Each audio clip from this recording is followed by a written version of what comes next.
আল্লাহর দরবারে লাখো কোটি শুকরিয়া আদায় করছি।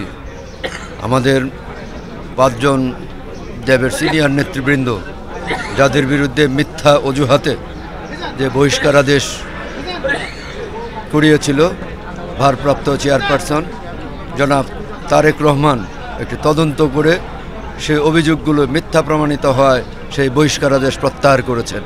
এজন্য ওনাকে আমাদের তরফ থেকে আন্তরিক ধন্যবাদ ও কৃতজ্ঞতা জানাচ্ছি।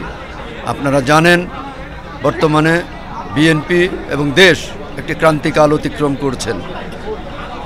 বিএনপির চেয়ারপারসন শুধু উনি বিএনপির নেত্রী নয়, আজকে উনি সারা বাংলাদেশের 20 কোটি মানুষের নেত্রী হিসেবে যিনি অধিষ্ঠিত হয়েছেন, সারা বাংলাদেশের অভিভাবক, উনি আজকে জীবন মৃত্যুর সন্ধিক্ষণে আছেন।